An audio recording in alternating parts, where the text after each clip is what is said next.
दोस्तों, दुनिया के 7 अजूबों का नाम सुनते ही सबके दिमाग में दुनिया की सबसे खूबसूरत इमारतों में से एक ताजमहल का चित्र उभर आता है। इसे मुगल बादशाह शाहजहां ने सन 1653 में अपनी बेगम मुमताज की याद में बनाया था। शायद इसी कारण इसे आज पूरी दुनिया में प्यार का प्रतीक कहा गया है। इसीलिए दुनिया में आज भी ऐसे कई लोग हैं जो भारत की पहचान ताजमहल से करते हैं, और इसीलिए आगरा का यह ताजमहल भारत की शान और प्रेम का प्रतीक माना जाता है। दोस्तों, क्या आप जानते हैं कि ताजमहल की नींव लकड़ी से बनी हुई है? क्या सच में ताजमहल भगवान शिव का मंदिर था? क्या ताजमहल के बंद कमरों में बंद है कई राज? बादशाह ने ताजमहल को अपने बेगम की याद में बनाया, वो असल में प्यार की निशानी है या फिर भगवान शिव का मंदिर? क्या यह हिंदू धर्म की आस्था का प्रतीक है या फिर यह मस्जिद है? आज इसे पूरी दुनिया में प्रेमी जोड़ों के द्वारा प्यार की अद्भुत मिसाल के तौर पर देखा जाता है। क्या आपको पता है कि उस समय ताजमहल कितने रुपयों में बनाया गया होगा? हम आपको यह भी बताएंगे कि ताजमहल में आज तक लाइट क्यों नहीं लगाई गई। अगर आप ये सब नहीं जानते तो हम इस वीडियो में आपको ऐसे कई रहस्यमय सवालों के जवाब देने वाले हैं। तो आप वीडियो के लास्ट तक हमारे साथ बने रहिए और वीडियो को लाइक करना और शेयर करना मत भूलिएगा। दोस्तों, हर साल लाखों की संख्या में लोग इस अजूबे को देखने आते हैं। आपको इसके हिस्ट्री का तो पता ही होगा कि कैसे शाहजहां ने अपनी बेगम मुमताज के लिए इतना बड़ा स्मारक खड़ा कर दिया। उन्होंने ताजमहल को मुमताज की मौत के बाद बनाया था। लेकिन दोस्तों, बिना सीमेंट के आखिर इतना बड़ा ताजमहल खड़ा कैसे हो गया? जबकि सीमेंट का आविष्कार तो साल 1824 में इंग्लैंड में रहने वाले एस्प्रिन नाम के एक इंटेलिजेंट इंसान ने किया था, और इन्होंने ही दुनिया की सबसे पहली पोर्टलैंड सीमेंट नाम की कंपनी बनाई थी। जबकि ताजमहल का इंस्ट्रक्शन साल 1631 में शुरू हुआ था और 1653 में जाकर खत्म हुआ था। फिर भी ताजमहल बिना सीमेंट के ही खड़ा हो चुका था, जिसे आज तक एक भी खरोच नहीं आई। दरअसल सीमेंट के इन्वेंशन से पहले आर्किटेक्ट एक खास तरह के पेस्ट का इस्तेमाल करते थे, जिसमें बहुत अजीब अजीब चीजें होती थी।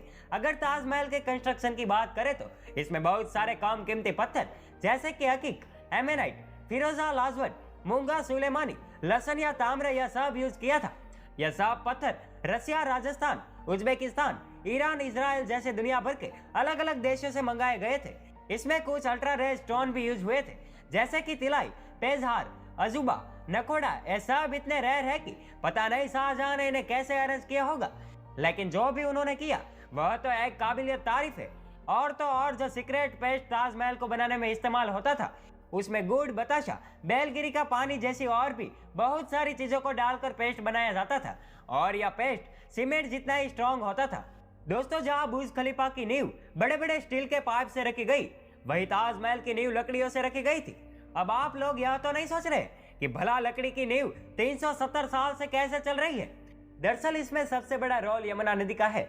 यमुना सिर्फ ताजमहल को अच्छा व्यू ही नहीं देती, बल्कि अगर यमुना नदी ना रही तो ताजमहल गिर भी सकता है। इसमें होता यह है कि पहले के इंटेलिजेंट लोगों ने इसमें ऐसी लकड़ी का इस्तेमाल किया जिसमें चाहे जितना भी पानी लगता रहे वह लकड़ियां और भी स्ट्रांग होती चली जाएगी, वरना बाकी लकड़ियां नमी की वजह से खराब हो जाती है। और यही वजह है कि ताजमहल के खड़ा रहने में यमुना नदी का बहुत बड़ा हाथ है, और अगर यमुना नदी सूख गई तो ताजमहल भी उसके बिना खड़ा नहीं रह पाएगा।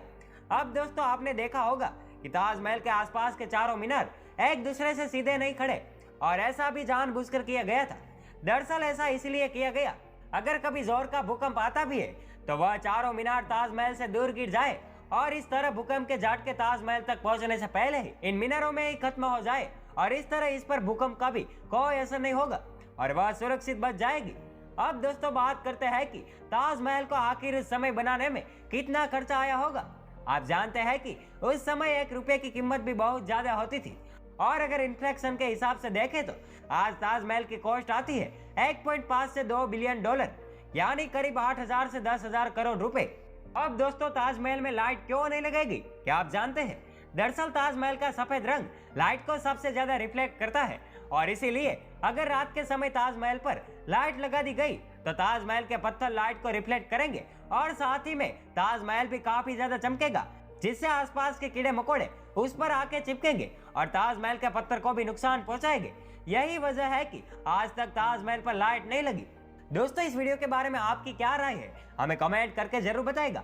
अगर आपको ये वीडियो पसंद आया हो तो इस वीडियो को शेयर करो, लाइक करो, और ऐसे ही मजेदार वीडियो को देखने के लिए हमारे फेसबुक पेज को फॉलो जरूर कीजिए, और हमारे यूट्यूब चैनल को सब्सक्राइब करके बेल आइकन दबाना मत भूलें। धन्यवाद।